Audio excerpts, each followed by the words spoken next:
Edgar Dale అనుభవాల శంకు అనేది ఒక పిరమిడ్ ఆకారంలో కానీ ఒక శంకు ఆకారంలో కనిపిస్తుంది చూడండి మనకి.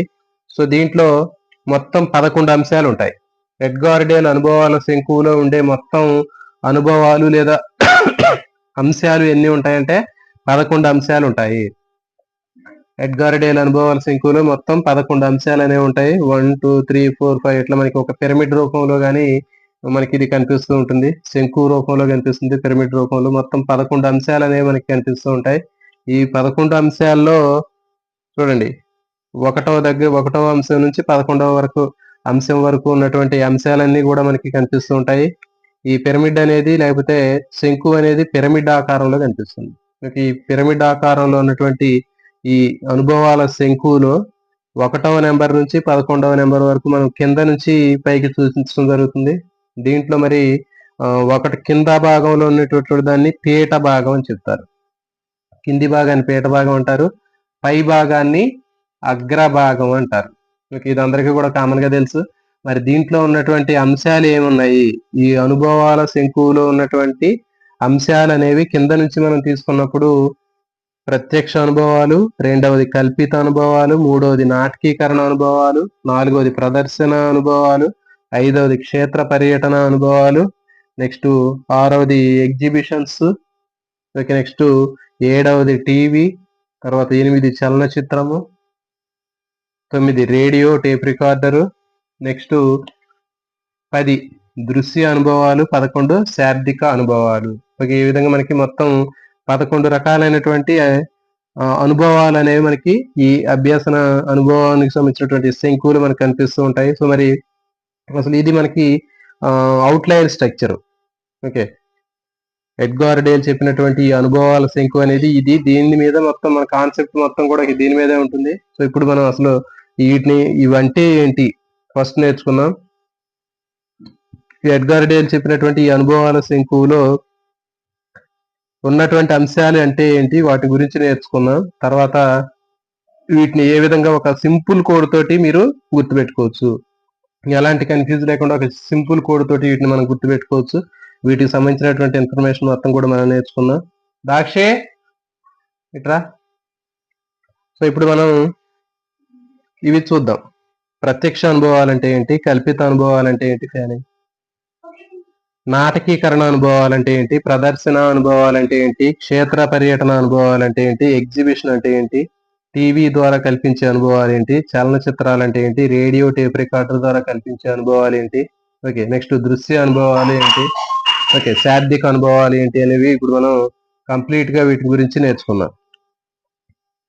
చూడండి, మరి ఒక విద్యార్థికి మనం కల్పించేటటువంటి ఈ అభ్యాసన అనుభవాలు అనేవి ఎప్పుడు కూడా కింద నుంచి పైకి ఉండాలి. చూడండి, 1 2 3 4 5 6 7 8 9 10 ఈ విధంగా అభ్యాసన అనుభవాలు అనేవి కింది నుంచి పైకి కనిపిస్తూ ఉంటాయి. మరి ఒక విద్యార్థికి కల్పించేటటువంటి అభ్యాసన అనుభవాలు అనేవి ఎప్పుడు కూడా మనకి ముందు ప్రత్యక్ష అనుభవాలు కల్పించాలి, తర్వాత ఇది దొరకని సందర్భంలో కల్పిత అనుభవాలు కల్పించాలి, ఒకవేళ ఇది కల్పించలేకపోతే నాటకీకరణ అనుభవాలు, వీటి తర్వాత ప్రదర్శన అనుభవాలు, అప్పుడు కూడా కుదరకపోతే క్షేత్ర పర్యటనలు, తర్వాత ఎగ్జిబిషన్, టీవీ, ఓకే, నెక్స్ట్ చలనచిత్రము, రేడియో టేప్ రికార్డరు, దృశ్య అనుభవాలు, శాబ్దిక అనుభవాలు. ఓకే, ఇవి అగ్రభాగంలో ఉంటాయి. ఇవి అంటే కింది నుంచి పైకి పోతూ ఉంటే చూడండి, మనకి మూర్తం నుంచి అమూర్తానికి పోతుంది. అంటే చూడండి, మూర్తం అంటే మనకి కంటికి కనిపించే అనుభవాల్ని మూర్త అనుభవాలు అంటారు. సో ఇవన్నీ కూడా మనకి కంటికి కనిపిస్తూ ఉంటాయి. సో ఇవి మూర్త అనుభవాలు. కింది నుంచి పైకి పోతుంటే మూర్తత్వం క్రమంగా తగ్గిపోతుంది. అంటే కంటికి కనిపించే అనుభవాల్ని ముందు ప్రత్యక్షంగా విద్యార్థికి చెప్పాలి, తర్వాత క్రమక్రమంగా పైకి పోతూ ఉన్న కొద్దీ విద్యార్థికి కనిపించకుండా ఉన్నటువంటి అమూర్త అనుభవాల్ని చెప్తే అర్థమవుతుంది అని చెప్పడం జరిగింది. సో కాబట్టి ఇప్పుడు మరి ఒక్కొక్క దాని గురించి మనకు సింపుల్ గా ఎట్లా చెప్పాలి అనేటటువంటిది నేను ఒక 2 ఎగ్జాంపుల్స్ తీసుకొని వీటిని గురించి చెప్తాను. తర్వాత వీటికి సంబంధించినటువంటి కోడ్ కూడా మీకు చెప్తాను. సో కాబట్టి ఇక్కడ మనం నేర్చుకుందాం. సో ఇప్పుడు నేను చెప్పేటటువంటిది ముందు ఇక్కడ నుంచి చెప్తున్నా. అంటే ఈ పిరమిడ్, ఓకే, శంకు యొక్క అగ్రభాగంలో ఉన్నటువంటి 11వ అంశం దగ్గర నుంచి కిందికి వస్తూ ఉంటాం. మనం ఇప్పుడు చెప్పేటప్పుడు ఈ పై అంశాల నుంచి క్రమక్రమంగా కిందికి వచ్చి, అంటే అమూర్త అంశాల నుంచి క్రమక్రమంగా మూర్త అంశాలకి మనం డిస్కస్ చేస్తున్నాం. అంటే తెలియనటువంటి అంశాల నుంచి అంటే కంటికి కనిపించినటువంటి అంశాల నుంచి కంటికి కనిపించే అంశాలను మనం నేర్చుకుందాం. ఓకే. సో ఇప్పుడు ఒక్కొక్క దాని గురించి ఇక్కడ మనం నేర్చుకుందాం. అంటే శాబ్దిక అనుభవాలంటే ఏంటి? దృశ్య అనుభవాలంటే ఏంటి? రేడియో, టేప్ రికార్డ్ ద్వారా ఏ విధంగా అనుభవాన్ని కల్పించాలి? చలనచిత్రం ద్వారా ఎట్లా అనుభవాన్ని కల్పించాలి? టీవీ ద్వారా ఎట్లా అనుభవాన్ని కల్పించాలి? ఎగ్జిబిషను, క్షేత్ర పర్యటన, ప్రదర్శనలు, నాటకీకరణాలు, కల్పిత అనుభవాలు, ప్రత్యక్ష అనుభవాల ద్వారా ఒక విద్యార్థికి ఏ విధంగా మనం అనుభవాల్ని కల్పించాలి అనేటటువంటిది ఇప్పుడు మనం డీటెయిల్‌గా నేర్చుకుందాం. ఇక్కడ చూడండి.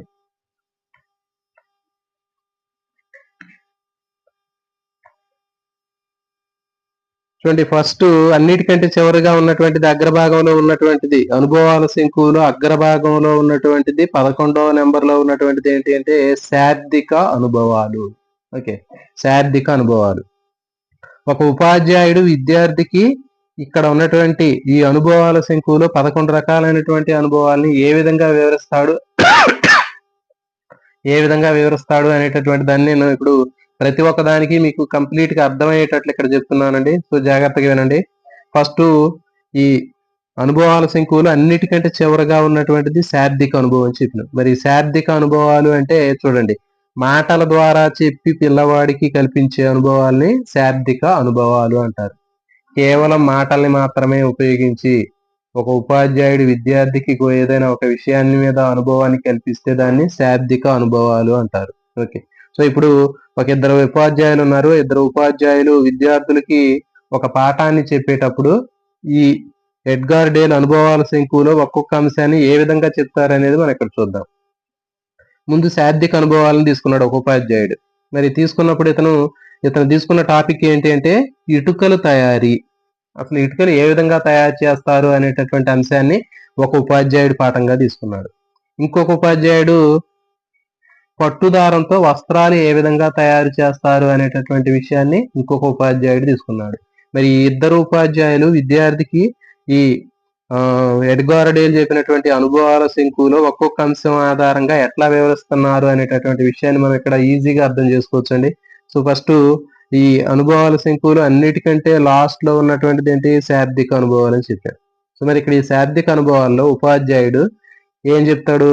ఇటుకలను ఎట్లా తయారు చేస్తున్నారు, ఇటుకలు తయారు చేయడానికి ఏమేమి ముడి పదార్థాలు కావాలి, ఉన్నటువంటి ముడి పదార్థాలతో ఎట్లా ఇటుకలు తయారు చేస్తున్నారు, అది ఏ విధంగా ఉపయోగపడుతుంది అనేటటువంటి ఆ ఇటుకల తయారీకి సంబంధించినటువంటి విషయాన్ని కేవలం శాబ్దిక పదాలను ఉపయోగించి మాత్రమే ఉపాధ్యాయుడు విద్యార్థికి చెప్తే దాన్ని శాబ్దిక అనుభవాలు అంటారు. ఇక్కడ ఉపాధ్యాయుడు ఎలాంటి మెటీరియల్ గాని ఏమి చెప్పడు, కేవలం స్పీచ్ అంటే మాటల ద్వారా వివరించి చెప్పడం మాత్రమే జరుగుతుంది. సో దాన్ని శాబ్దిక అనుభవం అంటారు. అంటే ఇటుకలు ఏ విధంగా తయారు చేస్తారు, దానికి కావలసినటువంటి ముడి పదార్థాలు ఏంటి, ఎట్లా తయారు చేస్తారు, ఏ విధంగా కాలుస్తారు. ఓకే. సో ఇట్లా ఆ ఇటుకల తయారీకి సంబంధించినటువంటి విషయాన్ని ఒక ఉపాధ్యాయుడు విద్యార్థికి కేవలం మాటల ద్వారా వివరిస్తే దాన్ని శాబ్దిక అనుభవం అని చెప్తారు. ఇంకొక ఉపాధ్యాయుడు ఇతను పట్టుదారాలతోటి వస్త్రాన్ని ఏ విధంగా తయారు చేయాలి అనేటటువంటి విషయాన్ని చెప్పడం కోసం ఆ ఉపాధ్యాయుడు కేవలం మాటల ద్వారానే వివరిస్తున్నాడు. అంటే పట్టుదారాన్ని తీసుకోవాలి, దాన్ని ఒక మిషన్లు లేకపోతే యంత్రాలు ఉంటాయి, యంత్రాల మీద వాటిని పెడతారు, నిలువుగా అడ్డంగా ఉన్నటువంటి దారాల రూపంలో పెడతారు. ఓకే. వాటిని మిషన్లతోటి వాటిని తయారు చేస్తారు అని కేవలం ఓరల్ గా నోటితో మాత్రమే చెప్తున్నాడు. అట్లా చెప్పినట్లయితే దాన్ని శాబ్దిక అనుభవాలు అంటారు. సో మరి చూడండి, చాలా మంది ఉపాధ్యాయులు విద్యార్థులకు పాఠం చెప్పేటప్పుడు ఓన్లీ కనీసం కొంతమంది చాపీస్ కూడా పట్టుకోరు. చాపీస్ కూడా పట్టుకోకుండా డైరెక్ట్ గా పుస్తకంలో ఏదైతే ఉందో దాన్ని చదివి చెప్తూ ఉంటారు. ఓకే. అది శాబ్దిక అనుభవం. అంటే అలాంటి చెప్పేటప్పుడు ఏమీ ఉపయోగించకుండా కేవలం మాటల ద్వారా మాత్రమే చెప్పినట్లయితే దాన్ని శాబ్దిక అనుభవాలు అని చెప్తారు. ఇక్కడ ఇటుకల తయారీ విధానాన్ని ఉపాధ్యాయుడు కేవలం మాటల ద్వారానే వివరించాడు. పట్టుదారాలతో వస్త్రం ఎట్లా తయారు చేస్తున్నారు అనేటటువంటి విషయాన్ని ఇంకొక ఉపాధ్యాయుడు కేవలం మాటల ద్వారానే వివరించి చెప్పాడు. ఇది శాబ్దిక అనుభవము. నెక్స్ట్ ఇది ఎడ్గార్ డేల్ అనుభవ శంకువులో అగ్రభాగంలో ఉండేటటువంటిది. ఓకే. మరి అగ్రభాగంలో ఉంది కాబట్టి ఇది మొత్తం కూడా ఏంటి, మరి ఇది కంటికి కనిపిస్తుందా? మరి కనిపించట్లా, కేవలం శబ్దాలు మాత్రమే ఉన్నాయి కాబట్టి ఇది అమూర్త అనుభవం. ఇది అమూర్తమైనటువంటి అంశము, కంటికి కనిపించట్లేదు కాబట్టి చెప్పేది ఇది అమూర్తమైనటువంటి విషయము. నెక్స్ట్ 10వది ఎడ్గార్ డేల్ అనుభవాల శంకులు పైనుంచి శాబ్దిక అనుభవాల తర్వాత దాని కింద ఉన్నటువంటిది దృశ్య అనుభవం. ఓకే, మరి దృశ్య అనుభవం అంటే చూడండి, ఇతనికంటే ఇది కొంచెం బెస్ట్ అని చెప్పొచ్చు. కేవలం ఉపాధ్యాయుడు మాటల ద్వారానే చెప్తే దాన్ని శాబ్దిక అనుభవాలు అని చెప్పాము. అట్లా కాకుండా మరి దృశ్య అనుభవాలు అంటే ఇతను ఏం చేస్తాడో చూద్దాం.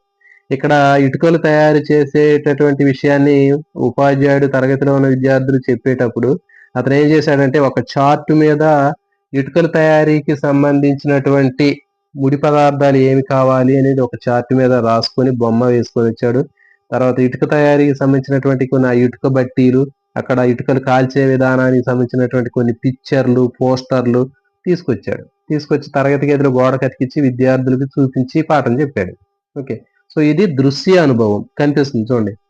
అంటే ఒక విద్యార్థి ఆ చెప్పే విషయాల్ని దృశ్యాల ద్వారా, అంటే ఏంటి, చార్టులు కానివ్వండి, పిక్చర్లు కానివ్వండి, పోస్టర్ల రూపంలో ఆ విద్యార్థి తాను నేర్చుకునేటటువంటి విషయాన్ని అనుభవం ద్వారా నేర్చుకుంటే దాన్ని దృశ్య అనుభవం అంటారు. ఇక్కడ ఇటుకలు తయారు చేసేటటువంటి విధానాన్ని ఉపాధ్యాయుడు ఏం చేశాడు, ఆ తయారు చేసేటటువంటి ఆ విషయాలను చెప్పడం కోసం కేవలం మాటల ద్వారానే చెప్పకుండా అతను ఏం చేశాడు, ఇంకా మాటలతో పాటు కొన్ని చార్టులు తయారు చేశాడు, కొన్ని పిక్చర్స్ తయారు చేశాడు.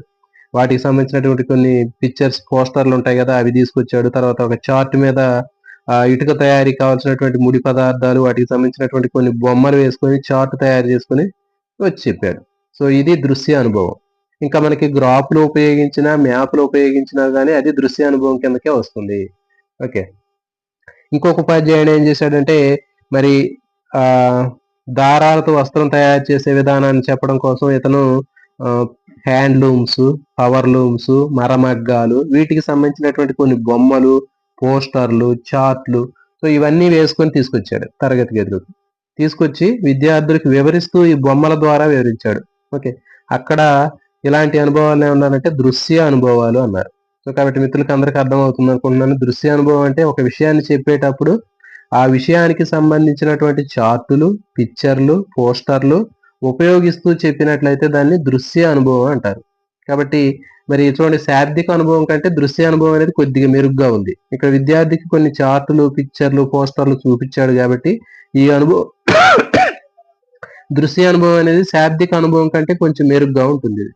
ఓకే, ఇది నెక్స్ట్ 9వది ఎడ్గార్ డేల్ అనుభవాల శంకులో మనం పైనుంచి తీసుకుంటే మూడవది ఇది. ఓకే, అమూర్త అనుభవాల్లో పైనుంచి వచ్చేది ఏది అంటే, పైనుంచి మూడవది ఏది అంటే రేడియో లేదా టేపు రికార్డు. ఓకే, పైన అమూర్తం కదా, మరి అమూర్తములో పైనుంచి కిందికి తీసుకున్నప్పుడు ఈ రేడియో టేప్ రికార్డు 3వ స్థానంలో ఉంటుంది. పైనుంచి కింది నుంచి తీసుకుంటే 9వ స్థానంలో ఉంటుంది. ఇవన్నీ తర్వాత డిస్కస్ చేసుకుందాం. ముందు ఇప్పుడు రేడియో ద్వారా, టేప్ రికార్డు ద్వారా ఒక ఉపాధ్యాయుడు విద్యార్థికి ఏ విధంగా అభ్యాసన అనుభవాన్ని కలిగిస్తాడు అనేటటువంటిది చూద్దాం. చూడండి, మరి ఇక్కడ రేడియో, ఇప్పుడు ఇక్కడ ఈ ఉపాధ్యాయుడు ఏం చేశాడంటే ఇటుకల తయారీకి సంబంధించినటువంటి ఆ తయారీ విధానాన్ని ఒక రేడియోలో ఒక ప్రోగ్రాం వస్తూ ఉంటే ఆ ఉపాధ్యాయుడు ఆ రేడియోని ఆ తరగతిలో ఉన్నటువంటి విద్యార్థులకి ఆ ఇంటర్వ్యూ వచ్చేటటువంటి రేడియోలో వచ్చే ఇంటర్వ్యూని విద్యార్థులకి వినిపించి ఆ ఇటుకల తయారీకి సంబంధించినటువంటి విధానాన్ని విద్యార్థికి చెప్పాడు. ఓకే, కాబట్టి ఇక్కడ రేడియోను ఉపయోగించాడు. రేడియోలో ఆ ఇటుకల తయారీ వాళ్ళ గురించి ఇంటర్వ్యూ ఇస్తున్నాడు. ఒక ఎఫ్ఎం రేడియో అనుకుందాం. ఆ ఎఫ్ఎం రేడియోలో ఇటుకలు తయారు చేసేటటువంటి వ్యక్తుల దగ్గర నుంచి ఒక ఇంటర్వ్యూ తీసుకున్నారు. ఆ ఇంటర్వ్యూలో ఇటుకలు ఎట్లా తయారు చేయాలి, వాళ్ళు ఏ మెటీరియల్ ఉపయోగిస్తున్నారు, దానికి ఎంత క్వాలిటీ ఉంది, ఈ విషయాలు మొత్తం కూడా ఏం చేస్తున్నారంటే అతను ఒక ఇంటర్వ్యూ తీసుకున్నారు రేడియోలో, ఎఫ్ఎం వాళ్ళు. దాన్ని తరగతి గదిలో విద్యార్థులకు ఉపయోగించాడు ఉపాధ్యాయుడు. అది రేడియో ద్వారా అభ్యసన అనుభవం కల్పించడం. మరి కొంతమంది ఆ రోజు తరగతి గదిలో విద్యార్థులు రాలేదు. ఆ రోజు కొంతమంది ఆబ్సెంట్ అయ్యారు. మరి రేపు వచ్చారనుకోండి, మరి ఆ పిల్లలకి ఎట్లా చెప్పాలి? అది రేడియోలో వచ్చేది రోజు రాదు కదా. అందుకని ఆ ఉపాధ్యాయుడు ఏం చేశాడంటే తెలివిగా రేడియోలో వచ్చే దాన్ని అతని దగ్గర ఉన్నటువంటి టేప్ రికార్డులో రికార్డు చేసి మళ్ళీ తెల్లారి ఎవరైతే ఆ రోజు ఆబ్సెంట్ అయ్యారో ఆబ్సెంట్ అయినటువంటి పిల్లలందరికీ కూడా మళ్ళీ ఆ రేడియోలో వచ్చినటువంటి ఇంటర్వ్యూని టేప్ రికార్డర్ ద్వారా వినిపించాడు. టేప్ రికార్డులో రికార్డింగ్ ని వినిపించాడు. సో ఈ విధంగా ఒక విద్యార్థికి రేడియో ద్వారా గాని, టేప్ రికార్డు ద్వారా గాని ఒక విషయానికి సంబంధించినటువంటి అభ్యసన అనుభవాలు కల్పించడాన్ని ఏమని చెప్తారంటే రేడియో, టేప్ రికార్డు ద్వారా కల్పించే అభ్యసన అనుభవాలని చెప్తారు. తర్వాత ఇంకోటి ఇక్కడ చూద్దాం మనం. వస్త్రాలు తయారు చేసేటటువంటి విషయాన్ని ఉపాధ్యాయుడు విద్యార్థికి చెప్పేటప్పుడు, ఆ ఉపాధ్యాయుడు ఏం చేశాడంటే ఆ రేడియోలో ఎఫ్ఎం రేడియోలో వచ్చే చేనేత కార్మికులకు సంబంధించినటువంటి ఇంటర్వ్యూ వస్తుంటే, ఆ ఇంటర్వ్యూ విద్యార్థులకి తరగతికి ఎదురు వినిపించాడు రేడియోలో. అంటే ఆ చేనేత కార్మికులు పట్టుదారాల్ని ఏ విధంగా తయారు చేస్తారు, ఆ పట్టుదారం నుంచి వస్త్రాన్ని ఎట్లా తయారు చేస్తారు, చేతితో చేస్తున్నారా, మిషన్‌తో తయారు చేస్తున్నారా, వాళ్ళు ఎట్లా తయారు చేస్తున్నారు, దాని క్వాలిటీ ఎట్లా ఉంటుంది, ఈ విషయాలు మొత్తం కూడా ఆ రేడియోలో వచ్చే ఇంటర్వ్యూని ఆ ఉపాధ్యాయుడు విద్యార్థులకి చెప్పడం జరిగింది. ఓకే. ఆ రేడియోలో వచ్చేటటువంటి ఆ ఇంటర్వ్యూని విద్యార్థులకు వినిపించి అభ్యసన అనుభవాలు కల్పించాడు. మరి ఆ రోజు రానటువంటి పిల్లలకి మళ్ళీ వినడానికి అవకాశం ఉండదు కాబట్టి ఆ ఉపాధ్యాయుడు ఏం చేశాడంటే ఆ రేడియోలో వచ్చేటటువంటి ఆ కార్యక్రమాన్ని, ఆ ఇంటర్వ్యూ కార్యక్రమాన్ని టేప్ రికార్డులో రికార్డు చేసి మళ్ళీ తర్వాత రోజు దాన్ని విద్యార్థులకు వినిపించాడు. సో కాబట్టి ఈ విధంగా రేడియో గాని, టేప్ రికార్డ్ గాని ఉపయోగించి విద్యార్థులకి ఒక విషయానికి సంబంధించినటువంటి అనుభవాన్ని కల్పించడాన్ని రేడియోలు, టేప్ రికార్డుల ద్వారా కల్పించేటటువంటి అభ్యసన అనుభవాలని చెప్తారు. ఇది 9వది. నెక్స్ట్ 8వది. కింద నుంచి మనం తీసుకున్నప్పుడు ఇది 8వది చలనచిత్రము. ఓకే. చలనచిత్రాల ద్వారా విద్యార్థులకి అభ్యసన అనుభవాలు కల్పించడాన్ని మనకి ఎనిమిదో నంబర్‌లో ఉన్నటువంటి చలనచిత్రం ద్వారా చెప్తారు. ఓకే. ఫర్ ఎగ్జాంపుల్ ఇక్కడ మనం టాపిక్ ఇటుకల తయారీ అని చెప్పాం కదా!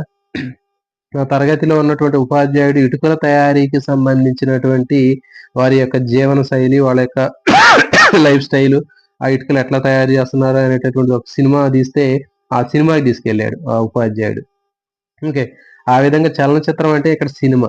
సినిమా ద్వారా విద్యార్థికి ఆ అభ్యసన అనుభవాన్ని కల్పిస్తే దాన్ని చలనచిత్రం ద్వారా అభ్యసన అనుభవం అని చెప్తారు. అంటే ఇటుకల తయారీకి సంబంధించినటువంటి విషయాన్ని మొత్తాన్ని కూడా ఒక చలనచిత్రం రూపంలో విద్యార్థులకు చూపించారు. ఓకే. తర్వాత ఇప్పుడు చేనేత కార్మికులు. మరి ఇంకొక ఉపాధ్యాయుడు ఏం చేశాడు, వస్త్రాలు తయారు చేసే విధానానికి సంబంధించినటువంటి ఒక సినిమా రిలీజ్ అయితే, ఆ సినిమాకి పిల్లల్ని తీసుకెళ్ళి, ఆ సినిమాని ఆ చలనచిత్రాన్ని విద్యార్థులకు చూపించి, ఆ వస్త్రాలు ఏ విధంగా తయారు చేస్తారు, దానికి కావాల్సినటువంటి ముడి అంశాలేంటి, దాంట్లో ఏ విధంగా మిషన్‌తో తయారు చేస్తారు, ఈ విషయాలు మొత్తం కూడా ఇక్కడ చెప్పడం జరిగింది.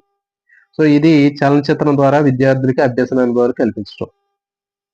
సో ఫర్ ఎగ్జాంపుల్ రీసెంట్‌గా మనకి మన తెలంగాణలో గాని, ఇంకా ఏపీలో గాని చాలా చోట్ల గతంలో మహాత్మా గాంధీ జీవిత చరిత్రకు సంబంధించినటువంటి ఒక సినిమాని విద్యార్థులకి ఆగస్టు 15, జనవరి 26 సందర్భంగా విద్యార్థులకు సినిమా థియేటర్‌లోనే కొన్ని అభ్యసన అనుభవాలు కల్పించారు. నాకు తెలిసి మీ అందరికి కూడా తెలిసుందో లేదో గాని, ప్రతి స్కూల్ గవర్నమెంట్ గాని, ప్రైవేట్ గాని ప్రతి ఒక్క స్కూల్‌లో కూడా ఖచ్చితంగా కంపల్సరీగా ప్రతి ఒక్క స్కూల్‌లో ఉన్నటువంటి విద్యార్థులకి కూడా తప్పనిసరిగా ఆ సినిమాని చూపించడం జరిగిందది. అంటే మహాత్మా గాంధీ అప్పుడు చేసినటువంటి స్వాతంత్రోద్యమంలో చేసినటువంటి పోరాటం గానివ్వండి, వాటికి సంబంధించినటువంటి విషయాలన్నిటిని కూడా విద్యార్థులకి అర్థం కావడం కోసం ప్రత్యక్షంగా అలాంటివి అన్నీ కూడా చూడడం కోసం చలనచిత్రం ద్వారా విద్యార్థులకి అభ్యసన అనుభవాలు కల్పించడం కోసం ఆ విధంగా చేయడం జరిగింది. సో వీటిని అట్లా చెప్పొచ్చు.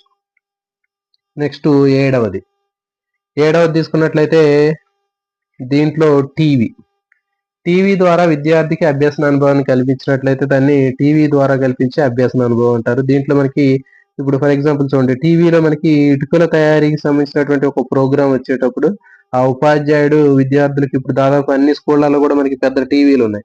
ఐఎఫ్‌బి ప్లాట్‌ఫార్మ్ టీవీలనేవి మనకి ఐఎఫ్‌బి బ్లాక్ బోర్డ్ ప్యానెల్ టీవీలనేవి వస్తూ ఉన్నాయి. మరి ఈ టీవీ తోటి ఆ ఉపాధ్యాయుడు ఏం చేశాడంటే విద్యార్థికి ఇటుకల తయారీ చేసే విధానాన్ని విద్యార్థికి వివరించాడు. ఓకే. నెక్స్ట్ ఇంకొక ఉపాధ్యాయుడు ఏం చేశాడు, వస్త్రాల తయారీకి సంబంధించినటువంటి ఆ విషయాన్ని ఆ ఉపాధ్యాయుడు టీవీలో వచ్చే ప్రోగ్రామ్‌లో విద్యార్థులకి చూపించాడు ఇక్కడ.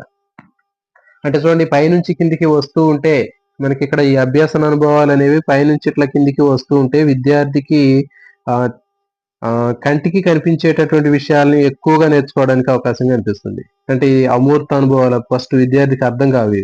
పైనుంచి కిందకి వస్తుంటే విద్యార్థి సులభంగా అర్థం చేసుకునేటట్లుగా ఉంటున్నాయి ఇక్కడ మనకి. చూడండి తర్వాత 6వది ఎగ్జిబిట్స్. ఎగ్జిబిట్స్ వీటిని ప్రదర్శితాలు అని అంటారు. ఓకే. తెలుగులో ప్రదర్శితాలు అంటారు. ఎగ్జిబిట్స్ అంటే ప్రదర్శితాలు. ఓకే. ఇంకోటి మనకి చూడండి మరి దీనికి ఏంటి అంటే ఇప్పుడు ఇటుకల తయారీ విధానాన్ని ఉపాధ్యాయుడు విద్యార్థికి వివరించడానికి ఏం చేశాడంటే ఒక ఇటుక ఒక ఇటుకను తీసుకొచ్చి ఆ ఇటుక దగ్గర ఆ ఇటుక తయారీకి సంబంధించినటువంటి విషయాలు మొత్తాన్ని కూడా ఒక పేపర్ మీద రాసినటువంటి వివరణ అనేది ఉంది. సో కాబట్టి విద్యార్థి ఏం చేస్తాడు, ఆ ఇటుకను చూసి అది ఏ విధంగా తయారు చేస్తున్నారు ఏంటి అని దానికి రాసినటువంటి వివరణ చదువుకుని అర్థం చేసుకుంటాడు. అది ఎగ్జిబిట్ అంటారు దాన్ని. సో ఇది జాగ్రత్తగా వినండి మీ ఫ్రెండ్స్. ఇక్కడ చూడండి, దేనికైనా సరే మనకి ఒక ఎగ్జిబిట్ అంటే ఏంటి అంటే ఎవరు చెప్పరు అక్కడ. ఏదైనా ఒక ఇటుక ఉంది ఇక్కడ, ఇటుక దగ్గర ఒక పేపర్ మీద దీనికి సంబంధించిన డీటెయిల్స్ రాసి ఉంటాయి. అంటే ఇటుకని ఏ విధంగా తయారు చేస్తారు, దీనికి కావాల్సిన ముడి పదార్థాలు ఏంటి, ఈ డీటెయిల్స్ మొత్తం కూడా ఈ పేపర్ మీద ఉంటాయి. కాబట్టి ఈ ఇటుకను చూసి ఆ విద్యార్థి ఆ ఇటుకు సంబంధించినటువంటి ఇన్ఫర్మేషన్ ని తెలుసుకుంటాడు. దాన్ని ఎగ్జిబిట్స్ అంటారు, గుర్తుపెట్టుకోండి. మరి ఎగ్జిబిషన్ అంటే ఏంటో తర్వాత మనకి నెక్స్ట్ వచ్చింది, అది చూద్దాం అక్కడ. నెక్స్ట్ మరి వస్త్రాలు తయారు చేసేటటువంటి విషయాన్ని విద్యార్థికి చెప్పడం కోసం ఆ ఉపాధ్యాయుడు ఏం చేశాడంటే, చూడండి, ఒక వస్త్రాన్ని దాని దగ్గర అది వస్త్రం ఏ విధంగా తయారవుతుంది అనేటటువంటి వివరణ రాసి ఉన్నటువంటి ఒక పేపర్ ని కూడా ఉంచాడు. ఇట్లా ఒక వస్త్రము, ఆ వస్త్రం దగ్గరే ఆ వస్త్రం తయారీ చేసేటటువంటి విధానము, దానిలో ఉన్నటువంటి ముడి పదార్థాలు, ఈ డీటెయిల్స్ మొత్తం కూడా రాసి ఉన్నటువంటి పేపర్ ఉంది అక్కడ. దాన్ని ఏమంటారంటే ఎగ్జిబిట్ అంటారు, ప్రదర్శితము లేదా ఎగ్జిబిట్ అంటారు. ఆ విద్యార్థి వచ్చి ఆ ప్రదర్శితాన్ని చూసి చదువుకొని అర్థం చేసుకుంటాడు, దాన్ని ఎగ్జిబిట్ అంటారు. నెక్స్ట్ మరి క్షేత్ర పర్యటనలు. సో ఈ విధంగా విద్యార్థి సమాచారాన్ని, అనుభవాన్ని తెలుసుకుంటాడు. నెక్స్ట్ క్షేత్ర పర్యటన ద్వారా అభ్యసన అనుభవాలు ఏ విధంగా పెంపొందించుకుంటాడు అంటే, చూడండి, ఇక్కడ ఉపాధ్యాయుడు ఏం చేస్తాడంటే విద్యార్థుల్ని ఫీల్డ్ మీదకి తీసుకెళ్తాడు. ఇక్కడ మరి ఇటుకల తయారీకి సంబంధించినటువంటి విషయాన్ని చెప్తున్నాడు కాబట్టి ఆ ఉపాధ్యాయుడు విద్యార్థులందరినీ కూడా దగ్గరలో ఉన్నటువంటి ఒక ఇటుకలు తయారు చేసేటటువంటి ఇటుక బట్టి దగ్గర తీసుకెళ్ళాడు. ఆ ఇటుక బట్టి దగ్గర తీసుకెళ్ళి అక్కడ ఎట్లా తయారు చేస్తున్నారు ఏంటి అనేటటువంటి విషయాల్ని విద్యార్థులకి ప్రత్యక్షంగా చూపించి అర్థం చేసుకునేటట్లు చేస్తాడు. సో అక్కడ తీసుకెళ్తే విద్యార్థులు ప్రత్యక్షంగా చూస్తారు అక్కడ ఎట్లా చేస్తున్నారు వాళ్ళు, దానికి ఏమేమి మెటీరియల్స్ కావాలి ఏంటి, అవన్నీ వాళ్ళు ప్రత్యక్షంగా చూసి నేర్చుకుంటారు వాళ్ళు. సో దీన్ని ఏమంటారంటే క్షేత్ర పర్యటనలు అంటారు. సో చూడండి, జనరల్ గా మనకి ఇంకా చాలా రకాలైనటువంటి విషయాలు మనకి ఇట్లాంటివి చూస్తుంటాం. ఇది చూద్దాం. మరి ఇంకొక ఉపాధ్యాయుడు వస్త్రాన్ని తయారు చేసేటటువంటి విధానాన్ని విద్యార్థికి చెప్పడం కోసం నేను ఏం చేసిందంటే క్షేత్ర పర్యటన లాగా, ఫీల్డ్ ట్రిప్ లాగా ఏం చేశాడంటే దగ్గరలో ఉన్నటువంటి వస్త్ర పరిశ్రమ దగ్గర తీసుకెళ్లి దాంట్లో ఉన్నటువంటి మరమగ్గాలు కానివ్వండి, చేతి మగ్గాలు కానివ్వండి, ఆ మగ్గాలతో ఎట్లా తయారు చేస్తున్నారు ఏంటి, విద్యార్థులు ప్రత్యక్షంగా చూసి నేర్చుకునేటట్లుగా అక్కడికి ఫీల్డ్ లోకి తీసుకెళ్లారు. సో అట్లా చూసి ప్రత్యక్షంగా వాటి దగ్గరికి వెళ్ళి చూసి ప్రత్యక్షంగా నేర్చుకుంటే దాన్ని క్షేత్ర పర్యటనలు అంటారు. ఇప్పుడు ఫర్ ఎగ్జాంపుల్ పంట పొలాలు ఉన్నాయి, రైతులు వరి పొలాలు కోస్తూ ఉంటారు. మరి కోసేటప్పుడు విద్యార్థులు తీసుకెళ్లి అసలు ఎట్లా కోస్తున్నారు ఏంటి అనేటటువంటిది ఆ దగ్గరలో ఉన్నటువంటి పొలాల దగ్గర తీసుకెళ్లి ఆ రైతులు కోసేటటువంటి వరి పొలాల్ని వాళ్ళకి విద్యార్థులు ప్రత్యక్షంగా చూపిస్తే దాన్ని క్షేత్ర పర్యటన అంటారు. అట్లా కాకుండా ఇప్పుడు మనకి రీసెంట్ గా మనకి వరి కోత మిషన్లు వచ్చాయి. మరి ఆ వచ్చినటువంటి వరి కోత మిషన్లు తీసుకున్నట్లయితే మరి విద్యార్థులకి చాలా మందికి తెలియదు ఆ వరి పొలాలు ఎట్లా కోస్తారు ఏంటి అనేటటువంటి విషయం తెలియనప్పుడు ఆ ఉపాధ్యాయుడు ఏం చేస్తారంటే ఈ క్షేత్ర పర్యటనలో భాగంగా విద్యార్థుల్ని దగ్గరలో ఉన్నటువంటి వరి కోత మిషన్ తోటి పొలాలు కోసేటటువంటి పొలాల దగ్గర తీసుకెళ్లి అక్కడ చూపిస్తాడు. సో ఆ విద్యార్థులు డైరెక్ట్ గా మిషన్ ఎట్లా కట్ చేస్తుంది, దాంట్లోంచి గింజలు ఎట్లా సపరేట్ అవుతున్నాయి, గడ్డి ఎట్లా సపరేట్ అవుతుంది, అవి ఏ విధంగా మొత్తం వాటిని వేరు చేస్తున్నారు అనేటటువంటి విషయాన్ని విద్యార్థి ప్రత్యక్షంగా చూసి నేర్చుకుంటాడు. దాన్ని క్షేత్ర పర్యటన అంటారు. సో ఇది క్షేత్ర పర్యటన ద్వారా విద్యార్థి కల్పించే అభ్యసన అనుభవం. నెక్స్ట్ ప్రదర్శనలు అని చెప్పాం, ఇంతకుముందు చెప్పాను చూడండి. దీనికి ఇంతకుముందు ఎగ్జిబిట్ అని చెప్పాను. ఎగ్జిబిట్ అంటే ప్రదర్శితాలు. తర్వాత మరి ఎగ్జిబిషన్స్ అంటే ప్రదర్శన. చాలా ఈ రెండు కన్ఫ్యూజన్ లేకుండా గుర్తుపెట్టుకోండి. ఎగ్జిబిట్ అంటే ప్రదర్శితాన్ని ఎగ్జిబిట్ అంటారు, ప్రదర్శన అంటే ఎగ్జిబిషన్, మనందరికీ తెలుసు. ఇక్కడ ఎగ్జిబిషన్కి వెళ్తూ ఉంటారు చాలా మంది.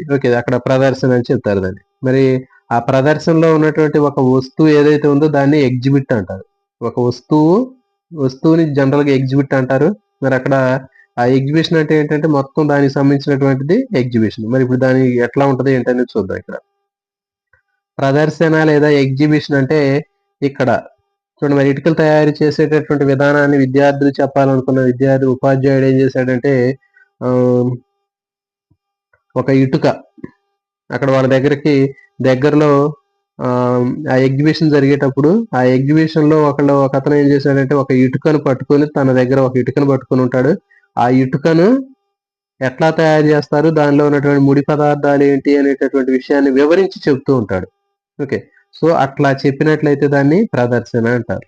కాబట్టి ఒక వ్యక్తి ఒక ఇటుకను తీసుకొని ఇది ఇటుక, ఈ ఇటుకలో ఇది ఎట్లా పనిచేస్తుంది ఏంటి అనేటటువంటి విషయాన్ని చెప్తూ ఉంటాడు. దీన్ని మనకి ఏమంటారంటే ప్రదర్శన అంటారు, ఎగ్జిబిషన్ అంటారు.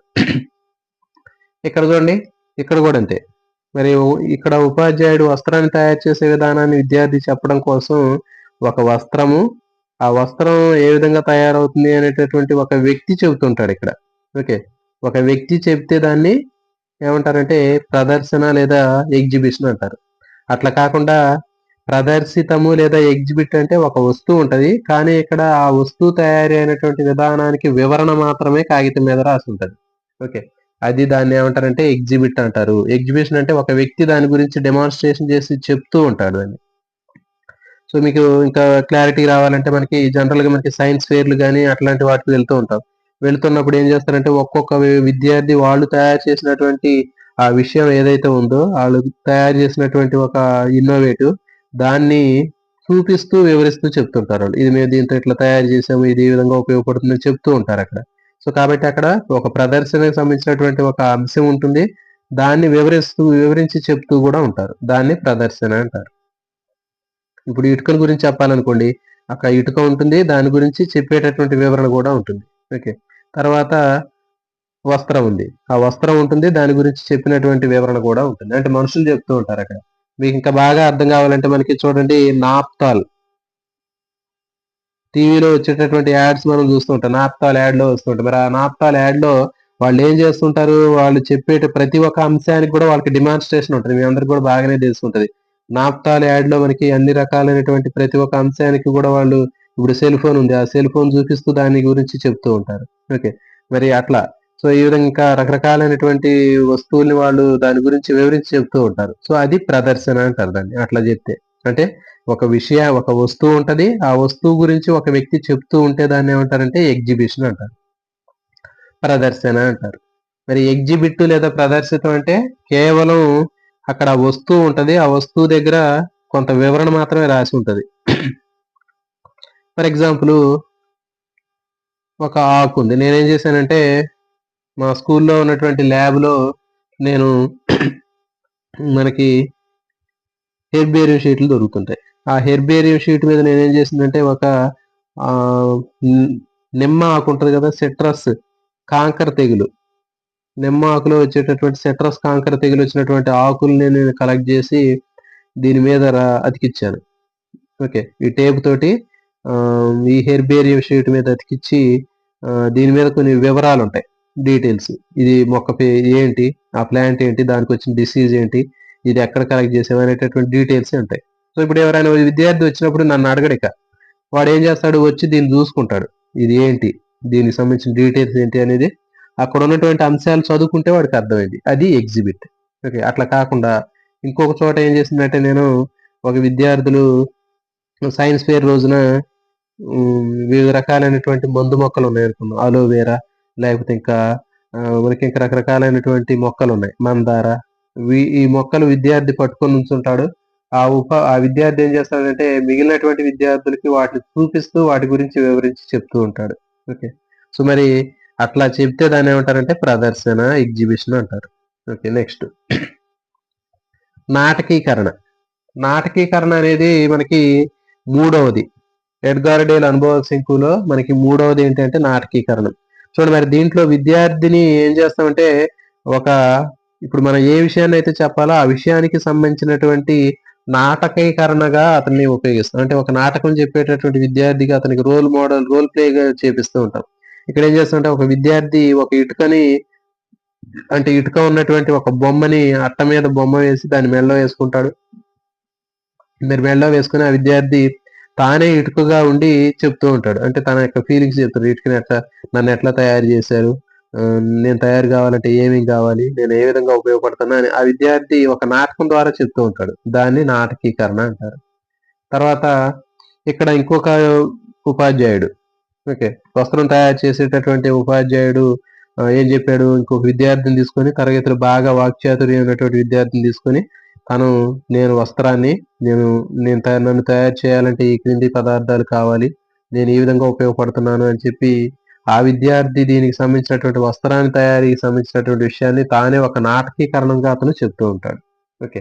సో ఇట్లా చెప్పినట్లయితే ఇది నాటకీకరణ అనుభవం అని చెప్తారు. నెక్స్ట్ ఇంకా చివరికి వస్తే మనకి కింద నుంచి రెండవది అంటే రెండవ అనుభవం ఏంటంటే కల్పిత అనుభవం, తర్వాత ప్రాతినిధ్య అనుభవం. అంటే ఓకే, మరి కల్పిత అనుభవం అంటే ఏంటి, ప్రాతినిధ్య అనుభవం అంటే ఏంటో చూద్దాం. మరి దీంట్లో మనం ఏదైనా సరే రెండోది కల్పిత అనుభవం చెప్పినాం. మరి ఇక మొదటిది తీసుకుంటే ప్రత్యక్ష అనుభవం. ఇది ప్రత్యక్ష అనుభవం అంటే ఇది చూసి ఇది చూద్దామండి, ఈజీగా అర్థమవుతుంది మీకు. ప్రత్యక్ష అనుభవం అంటే ప్రత్యక్షంగా ఒక విద్యార్థికి ఒక విషయానికి సంబంధించినటువంటి అనుభవాన్ని కల్పిస్తే దాన్ని ప్రత్యక్ష అనుభవం అంటారు. దీనికి ఫర్ ఎగ్జాంపుల్ ఇక్కడ మనకి ఇటుకలు తయారు చేసే విధానాన్ని చెప్పే ఉపాధ్యాయుడు విద్యార్థిని ఇటుక బట్టి దగ్గర తీసుకెళ్ళాడు. ఇటుక బట్టి దగ్గర తీసుకెళ్ళి అక్కడ ఇటుకలు ఏ విధంగా తయారు చేస్తున్నారు, విద్యార్థులతోటి సొంతగా ఇటుక తయారు చేసే విధానంలో విద్యార్థులు పాల్గొనేటట్లు చేసి వాళ్లే సొంతగా ఆ మట్టిని అవన్నిటిని కలిపి ఒక అచ్చులో పెట్టి ఇటుక తయారు చేసేటట్లుగా విద్యార్థుల్ని ఆ ఉపాధ్యాయుడు చేపించాడు. ఇది ప్రత్యక్ష అనుభవం. అర్థమైంది కదా. మరి ఇంకొక ఉపాధ్యాయుడు ఏం చేశాడు, వస్త్రాలు తయారు చేసే విధానంలో ఒక ఉపాధ్యాయుడు విద్యార్థుల్ని వస్త్ర పరిశ్రమ దగ్గర తీసుకెళ్లి ఆ చేనేత మగ్గాలతో వాళ్ళు ఎట్లా వస్త్రాన్ని తయారు చేస్తున్నారో విద్యార్థులకు చూపించి విద్యార్థులు కూడా సొంతగా అలాంటి వస్త్రాన్ని తయారు చేసే విధంగా విద్యార్థులకి నేర్పించాడు. ఓకే. సో అట్లా విద్యార్థులు వాళ్ళు నేర్చుకున్నారు, ప్రత్యక్షంగా చూసి చేశారు వాళ్ళు. దాన్ని ప్రత్యక్ష అనుభవం అని చెప్తారు. ఓకే. సో కాబట్టి ఉపాధ్యాయుడు విద్యార్థికి కల్పించేటటువంటి అనుభవాల్లో ఖచ్చితంగా మనకి ప్రత్యక్ష అనుభవాల్ని ఎక్కువగా ఉపయోగించాలి. ఈ ప్రత్యక్ష అనుభవాలు ఎంత ఎక్కువగా ఉపయోగిస్తే విద్యార్థి అంత బాగా ఎక్కువగా నేర్చుకుంటాడు. ఓకే. ఫర్ ఎగ్జాంపుల్ ప్రత్యక్ష అనుభవం ఉంది. ఒక ఉపాధ్యాయుడు విద్యార్థికి ఊపిరితిత్తుల నిర్మాణం గురించి చెప్పాలి అనుకుంటే ఆ ఉపాధ్యాయుడు ఏం చేయాలి, డైరెక్ట్ గా మేక సంబంధించినటువంటి లంగ్స్ ని తీసుకొచ్చి ఉపాధ్యాయుడు విద్యార్థికి చెప్పవచ్చు. అది ప్రత్యక్ష అనుభవం. ఓకే. లేకపోతే ఒక గుండె గురించి పాఠం చెప్పేటప్పుడు ఆ ఉపాధ్యాయుడు విద్యార్థులకు అర్థం కావడం కోసం మేకకు సంబంధించినటువంటి గుండె, మూత్రపిండాలు, ఊపిరితిత్తులు అవి తీసుకొచ్చి డైరెక్ట్ గా చూపించి చెప్పొచ్చు. అది ప్రత్యక్ష అనుభవం. అర్థమవుతుంది కదా. సో ఇది ప్రత్యక్ష అనుభవాలు. మరి రెండవది కల్పిత లేదా ప్రాతినిధ్య అనుభవం అంటే ఏంటంటే ప్రత్యక్ష అనుభవాల ద్వారా విద్యార్థికి ఒక విషయాన్ని చెప్పడం కుదరనప్పుడు రెండవది అయినటువంటి కల్పిత లేదా ప్రాతినిధ్య అనుభవాన్ని ఉపయోగిస్తాం. అంటే చూడండి, మరి ప్రతి సందర్భంలో కూడా మనం ప్రత్యక్ష అనుభవాలు కల్పించలేం విద్యార్థికి. సో అలాంటి సందర్భాల్లో మనం ఏం చేస్తామంటే సేమ్ యాజ్ ఇట్ ఈస్ గా ప్రత్యక్ష అనుభవం ఎట్లా ఉందో అలాంటి అనుభవాన్ని విద్యార్థికి అందిస్తాం. దాన్ని కల్పిత అనుభవం లేకపోతే ప్రాతినిధ్య అనుభవం అంటారు. ఓకే. సో ఫర్ ఎగ్జాంపుల్ మీకు జనరల్ గా మీకు అందరికి అర్థమయ్యేటటువంటి విషయం ముందు డిస్కస్ చేసుకున్నాం. ఇప్పుడు మన అందరికీ తెలుసు తాజ్ మహల్ ఉంది, చార్మినార్ ఉంది. మరి తాజ్ మహల్, చార్మినార్ మనం చూడాలి అంటే మనం అక్కడికి వెళ్ళాలి. మరి అది సాధ్యం కాదు. మరి అలాంటి సందర్భాల్లో చాలా కొన్ని ప్లేస్లో ఏం చేస్తారంటే ఈ తాజ్ మహల్, చార్మినార్ సెట్టింగ్ వేస్తారు యాజ్ ఇట్ ఈస్ గా. అర్థమవుతుందా. మరి దాన్ని చూస్తే మనకి విద్యార్థులు చూస్తే సేమ్ ఉంటది అక్కడ. దాన్ని కల్పిత అనుభవం లేకపోతే ప్రాతినిధ్య అనుభవం అంటారు. ఇది ప్రత్యక్ష అనుభవం లాగే ఉంటది ఖచ్చితంగా. దాన్ని కల్పిత అనుభవం అని చెప్తారు. ఇప్పుడు మనకి చూడండి సినిమాలలో మరి చాలా సందర్భాల్లో ఉపయోగిస్తూ ఉంటారు. సినిమాల్లో మనకి తాజ్ మహల్ కానివ్వండి, ఇంకా చార్మినార్ సెట్టింగ్లు చూస్తూ ఉంటాం. తర్వాత ఇంకా కొండారెడ్డి బురుజు ఎక్కువగా మనకి కనిపిస్తుంది కర్నూలులో, మహేష్ బాబు సినిమాల్లో ఉంటది. మరి అది నిజంగా అక్కడ పోయి చేయాలి అంటే సాధ్యం కాదు. మరి చార్మినార్ దగ్గర మీద నిజంగా వాళ్ళు సినిమా షూటింగ్ తీయాలంటే కుదరదు. కాబట్టి వాళ్ళు ఏం చేస్తారంటే ప్రత్యక్ష అనుభవానికి దగ్గరగా ఉన్నటువంటి అదే రకమైనటువంటి నమూనాను తయారు చేస్తారు వాళ్ళు. ఓకే. సో మరి అట్లా నమూనాను తయారు చేసి అది సేమ్ యాజ్ ఇట్ ఈస్ గా దానిలాగే ఉండేటటువంటి అనుభవాన్ని కల్పిస్తారు. దాన్ని కల్పిత అనుభవం లేకపోతే ప్రాతినిధ్య అనుభవం అని చెప్తారు. ఓకే. ఇప్పుడు చూద్దాం ఇంకా మరి కల్పిత అనుభవాలు, ప్రాతినిధ్య అనుభవాలు అనేవి ఎట్లా ఉంటాయి అంటే నమూనాల రూపంలో ఉండొచ్చు, మోకప్ రూపంలో ఉండొచ్చు, డయోరమా రూపంలో ఉండొచ్చు. ఓకే. మరి ఇంకా స్పెసిమెన్ రూపంలో ఉండొచ్చు, ఒర్రెర్రి అనేటటువంటి రూపంలో ఉండొచ్చు. ఇవన్నీ కూడా ఏంటంటే 3D అనుభవాలు అని చెప్తారు. అంటే 3 డైమెన్షనల్ ఎక్స్పీరియన్స్ అని చెప్తారు. ఇవి అంటే మనకి చెప్పేటటువంటి అనుభవాలన్నీ కూడా మనకి 3 డైమెన్షన్ లో ఉంటాయి. అంటే పొడవు, వెడల్పు, ఎత్తు ఇవన్నీ కూడా మనకు ఉంటాయి. ఇవి కల్పిత లేదా ప్రాతినిధ్య అనుభవాలు అంటారు. ఇప్పుడు ఫర్ ఎగ్జాంపుల్ ఇటుకల తయారీకి సంబంధించినటువంటిది ఒక ఉపాధ్యాయుడు ఆ ఇటుకను అందుబాటులో లేకపోతే ఉపాధ్యాయుడు ఏం చేశాడంటే ఒక ఇటుక లాంటి మోడల్ని అతను ప్లాస్టిక్ గాని లేకపోతే ఏదైనా ఒక చిన్న మట్టితో తయారు చేసినటువంటి మనకు బయట దొరుకుతూ ఉంటాయి. ఓకే. అలాంటి ప్లాస్టిక్ డమ్మీ మోడల్ ఒకటి తీసుకొచ్చాడు. అది కల్పిత అనుభవం. తర్వాత ఇంకోటి బాగా మీ అందరికి కూడా బాగా తెలుసు మనందరికీ కూడా. ఇప్పుడు ఫర్ ఎగ్జాంపుల్ మొబైల్ ఫోన్లు ఉంటాయి. మరి ఆ మొబైల్ ఫోన్లు కొత్తగా వచ్చినటువంటి మొబైల్ ఫోన్లు మరి దాన్ని ఓపెన్ చేసి చూడటానికి కుదరదు. దాని మోడల్ ఎట్లా ఉందో డిజైన్ ఎట్లా ఉందో తెలియదు. కాబట్టి చాలా మంది మనకి మొబైల్ షాపుల్లో ఈ మొబైల్ సంబంధించినటువంటి డమ్మీ పీసులు కనిపిస్తూ ఉంటాయి. ఓకే. ఈ డమ్మీ పీస్ అనేది మనం చూడగానే ఇది ఎట్లా ఉంది ఏంటి అనేది మనకి యాజ్ టీజ్ గా ఉంటుంది. అంటే ఒరిజినల్ పీస్ ఎట్లా ఉందో ఈ డమ్మీ పీస్ కూడా అట్లే ఉంటది. సో కాబట్టి ఇదేంటంటే నమూనా అని చెప్తారు. ఓకే. సో ఇట్లా మనకి ఉపయోగిస్తూ ఉంటాం. తర్వాత ఇంకా మనకి బ్రెయిన్ ఉందనుకోండి. మరి ఈ బ్రెయిన్ యాజ్ టీజ్ గా మన మనిషి మెదడు చూడాలంటే సాధ్యం కానప్పుడు మనిషి మెదడును పోలినటువంటి ప్లాస్టిక్ తో తయారైనటువంటి మనకి మోడల్స్ దొరుకుతూ ఉంటాయి. ఓకే. సో ఆ వాటి ద్వారా విద్యార్థికి కల్పించినట్లయితే దాన్ని కల్పిత అనుభవం అంటారు. ఇంకా తర్వాత జాయింట్స్ కూడా మన బాడీలో ఉండేటటువంటి కీళ్లు. మరి ఆ కీళ్ల గురించి ప్రత్యక్షంగా విద్యార్థికి చూపించడం సాధ్యం కాదు కాబట్టి ఆ ప్లాస్టిక్ తో తయారైనటువంటి జాయింట్స్, కీళ్లు, బంతి గిన్నె కీళ్ళు, మడతబందు కీళ్ళు ఇవన్నీ కూడా విద్యార్థికి అర్థమయ్యేటట్లు కల్పిత అనుభవాల ద్వారా చూపించవచ్చు. సో ఇవి. మరి ఇక్కడ నుండి మనకి ఇవి నమూనాలు. ఓకే. ఇంకా స్పెసిమెన్స్ తీసుకున్నట్లయితే మనకి స్పెసిమెన్లు కనిపిస్తుంటాయి. ఫర్ ఎగ్జాంపుల్ ఒక పాము ఉంది. మరి ఆ పాముని మనం విద్యార్థి డైరెక్ట్ గా చూడలేనప్పుడు ఆ నాగుపాము ఉంది. ఆ నాగుపాము పడగ మీద ఇట్లా ఒక గుర్తు పడగ విప్పినటువంటి గుర్తు కనిపిస్తుంటుంది. మరి ఆ నాగుపాము విద్యార్థి చూడలేదు. మరి ఆ విద్యార్థికి నాగుపాము చూపించాలంటే నాగుపాము ఉన్నటువంటి దాన్ని ఒక స్పెసిమెన్ అనేది ఉంటది. అంటే యాక్చువల్‌గా నిజమైంది ఏది చనిపోయినటువంటి దాన్ని ఒక గాజు సీసాలో పెట్టి ఉంచుతారు దాన్ని. సో దాన్ని స్పెసిమెన్ అని చెప్తారు. అట్లా చూడవచ్చు దాన్ని. తర్వాత ఇంకా స్టార్ ఫిష్ ఉంది. మరి ఆ సముద్ర నక్షత్రాన్ని ఆ విద్యార్థి ప్రత్యక్షంగా సముద్రం దగ్గర పోయి చూడలేడు.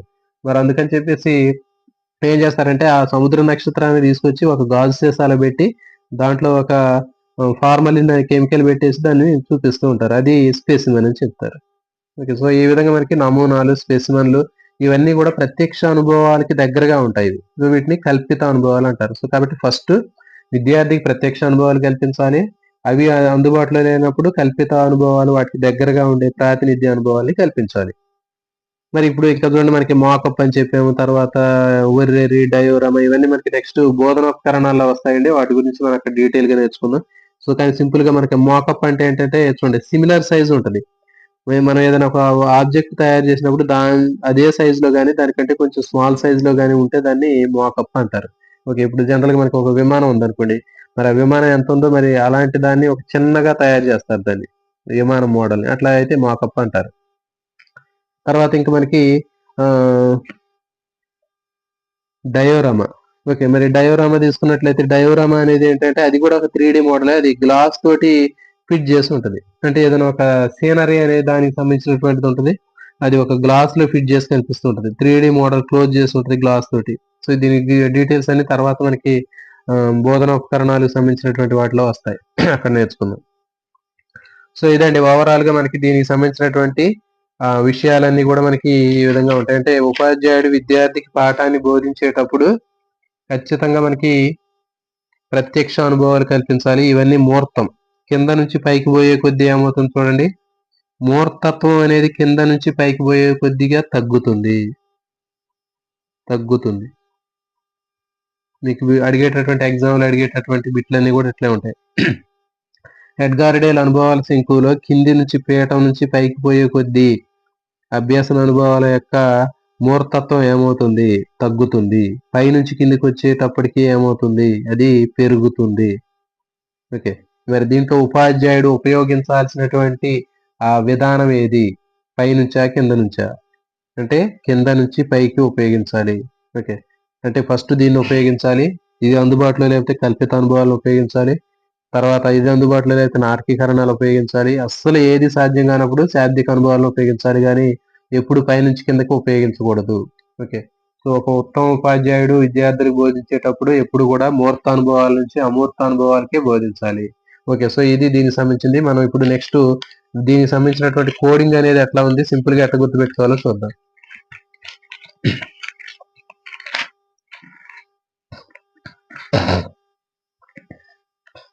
ఇక చూడండి, ఈ కోడ్ చెప్తాను నేను. ఈ కోడ్ తో పాటు మీరు కూడా ఒక 2-3 సార్లు చెప్తే మీకు ఈ కోడ్ ఈజీగా వచ్చింది. మరి చాలా కన్ఫ్యూజ్ గా ఉంటాయి కాబట్టి ఇవన్నీ సింపుల్ గా గుర్తుపెట్టుకోవచ్చు. చూడండి, పక్కన పక్షి ఎగురుతుంటే, దీంట్లో మనకి పక్కన, ఇది ఫస్ట్ గుర్తుపెట్టుకునేటటువంటి 3 ఉన్నటువంటి దాన్ని కొన్ని ముక్కలుగా విడగొట్టాను. పక్కన పక్షి ఎగురుతుంటే టీవీ ఆఫ్ చేసి సినిమాకి వెళితే అక్కడ రాధను చూసి పిలిచాడు.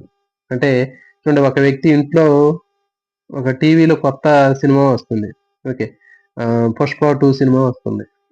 ఓకే, అంటే అతను దాంట్లో నెట్ఫ్లిక్స్ లోనే ఎక్కడో చూస్తున్నాడు సినిమా.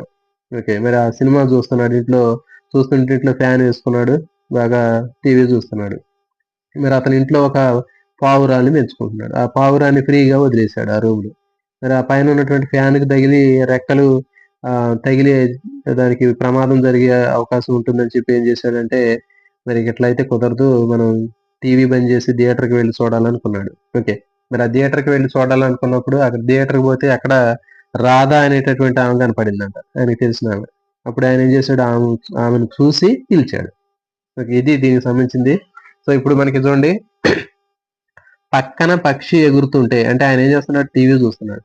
పక్కన పక్షి ఎగురుతూ ఉంటే టీవీని ఆఫ్ చేసి సినిమాకి వెళ్ళాడు.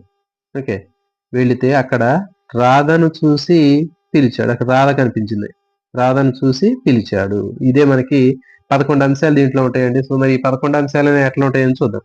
పక్కన అనేటటువంటి దీంట్లో మూడు రకాలైనటువంటి అభ్యాసన అనుభవాలు ఉన్నాయి. పక్షి అనేటటువంటి దాంట్లో తర్వాత 2 అభ్యాసన అనుభవాలు ఉన్నాయి. ఎగురుతుంటే అనేటటువంటి దాంట్లో ఇక్కడ దీంట్లో ఒక అభ్యాసన అనుభవం ఉంది. తర్వాత టీవీ ఆఫ్ చేసి అంటే టీవీ అనేటటువంటిది ఒకటి ఉంది. సినిమాకి వెళితే ఇక్కడ సినిమా అనేటటువంటిది ఉంది. ఇక్కడ రాధా అంటే దీంట్లో ఒక 2 ఉంటాయి. తర్వాత చూడటం, పిలవటం, ఇవన్నీ ఉన్నాయి. సో మరి ఇవి ఎట్లా ఉంటాయి అనేది చూద్దాం. సో ఇవి కోడ్.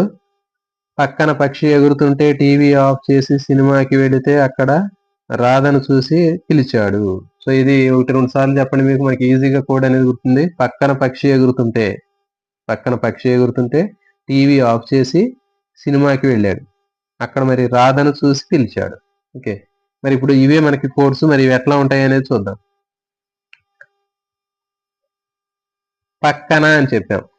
పక్కన అనేటటువంటి దాంట్లో 3 ఉంటాయి కదా. సో మరి ఈ 3 ఏంటి అంటే, ప అంటే ప్రత్యక్ష అనుభవం, క అంటే కల్పిత అనుభవం, నా అంటే నాటకీకరణ అనుభవం. పక్కన అంటే ప్రత్యక్ష అనుభవం, కల్పిత అనుభవం, నాటకీకరణ అనుభవము. ఇవి 3 ఫస్ట్ వరుసలో ఉంటాయి. ఇవి 1, 2, 3. పక్కన పక్షి ఎగురుతుంటే, ఇక్కడ వరకు ఒకటి గుర్తుపెట్టుకోండి. పక్కన పక్షి ఎగురుతుంటే ఏం చేసాము, టీవీని ఆఫ్ చేసి సినిమాకి వెళితే రాధను చూసి పిలిచాడు.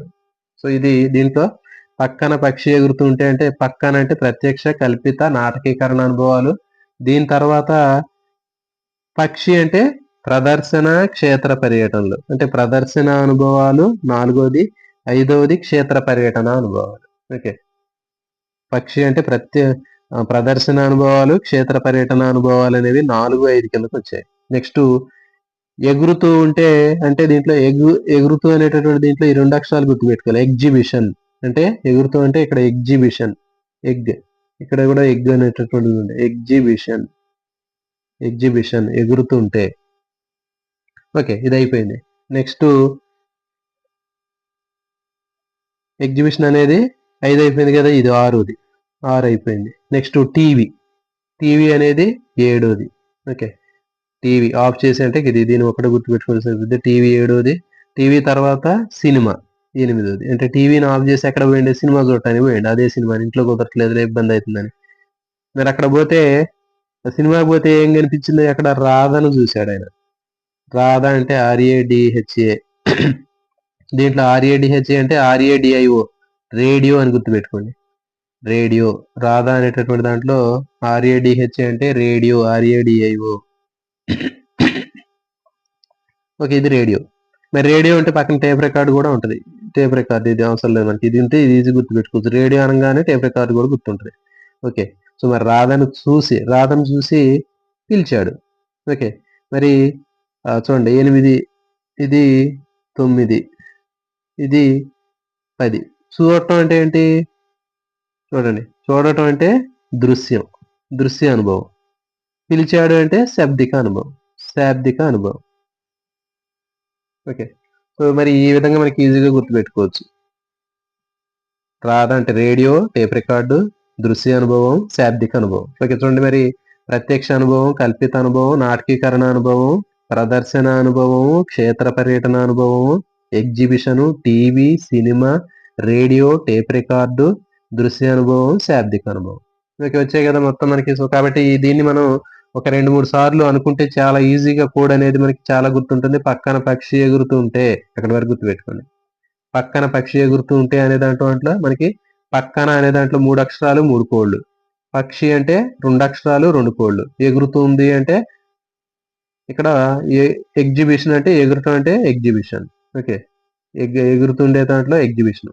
తర్వాత ఇక టీవీ ఉంది, సినిమా ఉంది. నెక్స్ట్ టీవీ బంద్ చేసి సినిమా పోయాడు. తర్వాత అక్కడ పోతే రాధ కనిపించింది. రాధ అంటే RADH అంటే RADIO, రేడియోతో పాటు టేప్ రికార్డు ఉంటుంది.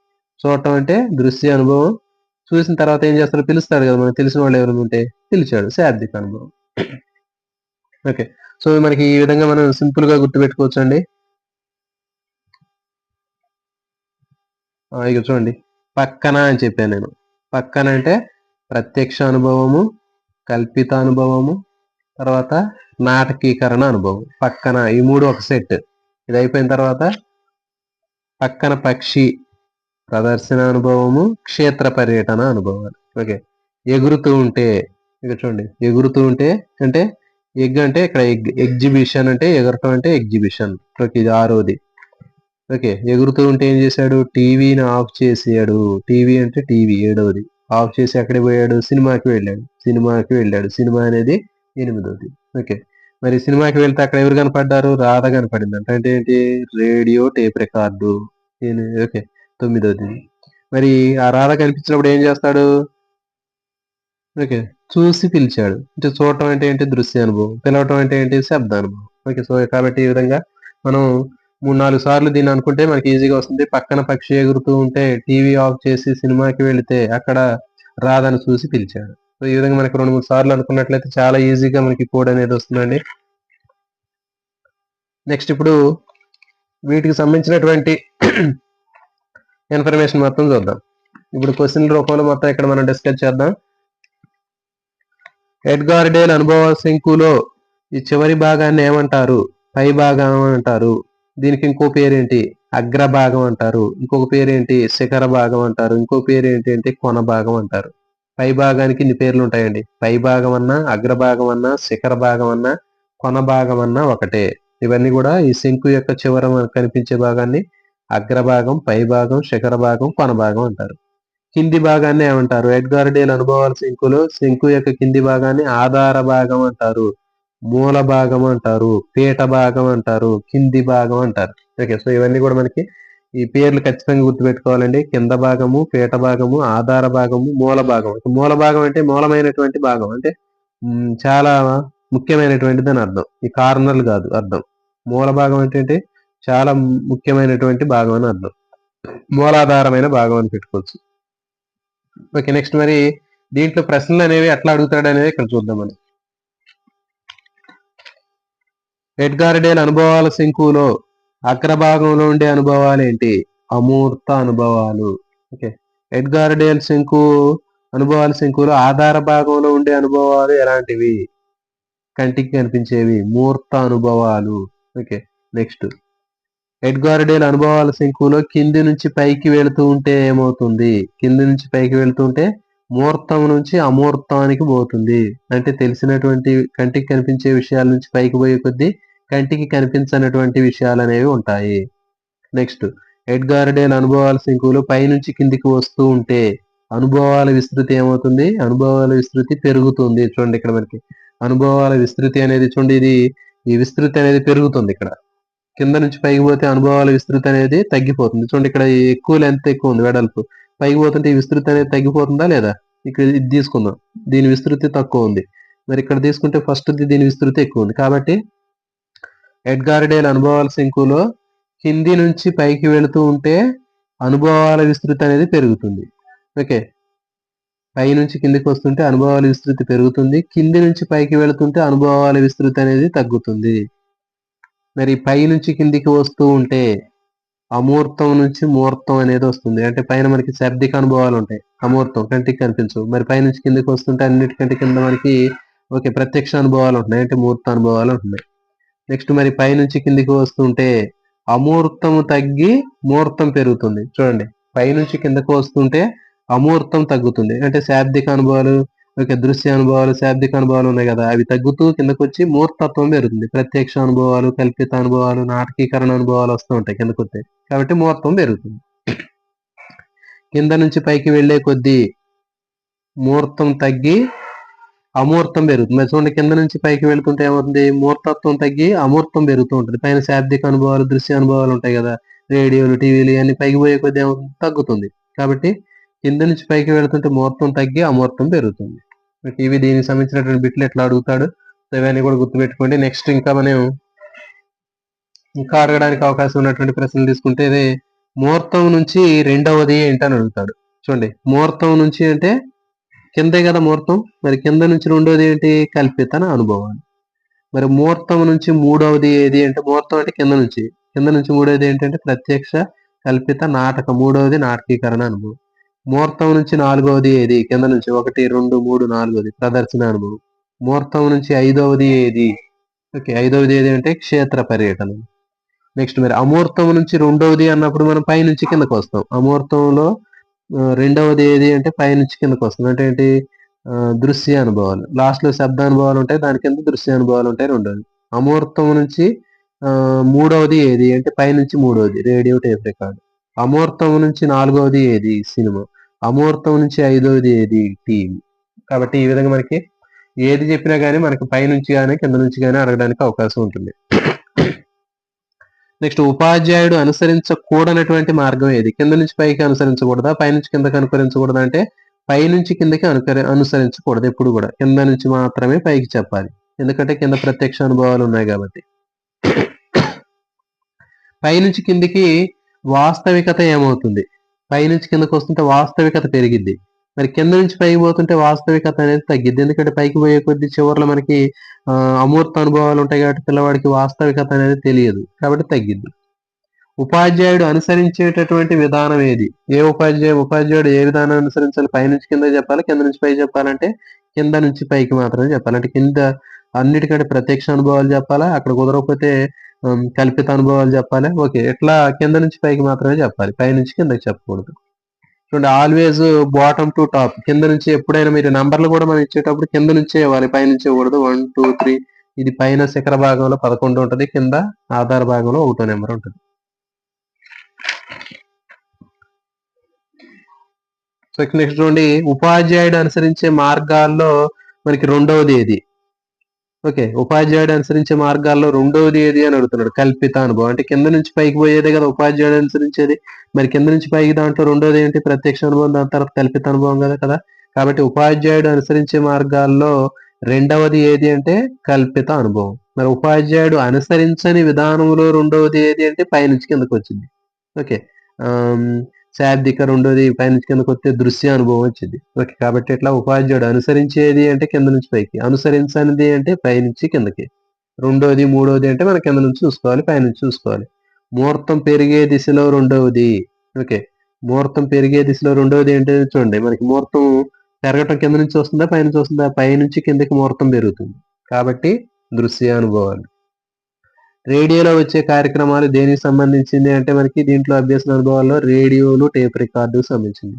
అంటే ఒక ఉపాధ్యాయుడు విద్యార్థికి రేడియోలో వచ్చేటటువంటి కార్యక్రమాన్ని వినిపించి అభ్యసన అనుభవాలు కల్పించాడు. ఇది ఎడ్గార్ డేల్ అనుభవాల శంకులో ఏ అంశానికి చెందింది అంటే రేడియో, టేప్ రికార్డు. మరి చూడండి, మొత్తం 11 అంశాలు ఉంటాయని చెప్పాం, 11 అభ్యసన అనుభవాలు ఉంటాయని చెప్పాం. కానీ కొన్ని సందర్భాల్లో ఈ 11 అంశాలు బదులుగా 10 అంశాలు, 10 గడులు అనేవి ఉంటాయి. మనకి మొత్తం 11 గడులు ఉన్నాయి కదా, 11 గడుల్లో ఒక్కోసారి 10 గడులు కూడా ఉండొచ్చు. మరి ఆ 10 గడుల్లో మనకి ఎందుకు ఒకటి తగ్గింది అంటే 7, 8 కలిపి ఒకటే చెప్పొచ్చు మనం. అంటే టీవీ, చలనచిత్రం ఈ 2 కలిపి ఒక దాంట్లో పెడితే అప్పుడు మనకి 10 గడులు వస్తాయి, అంటే 10 అంశాలే వస్తాయి, 10 అభ్యసన అనుభవాలు వస్తాయి.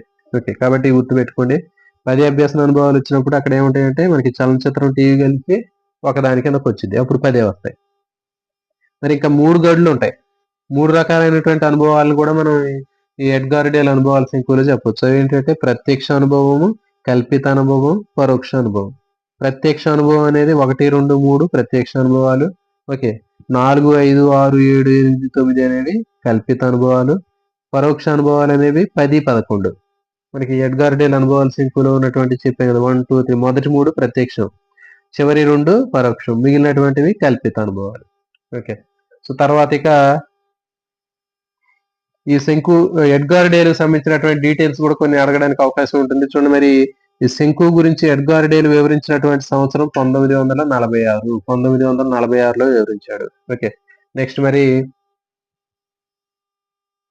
ఇతను ఎడ్గార్ డేల్ పిహెచ్డి చేసినటువంటి ఏ యూనివర్సిటీలో పిహెచ్డి చేసినంటే చికాగో యూనివర్సిటీలో పిహెచ్డి చేశాడు. ఇతను మరి ప్రొఫెసర్ గా పనిచేసినటువంటి యూనివర్సిటీ ఒహియో స్టేట్ యూనివర్సిటీలో, ఇతను అమెరికాలో ఉన్నటువంటి ఒహియో స్టేట్ యూనివర్సిటీలో ప్రొఫెసర్ గా పనిచేశాడు. మరి ఎడ్గార్ డేల్ శంకువులో కొన్ని చిన్న చిన్న మార్పులు చేశాడు. సవరణలు చేసినటువంటి సంవత్సరం 54 నుంచి 69 వరకు ఈ సవరణలు అనేవి చేయటం జరిగింది.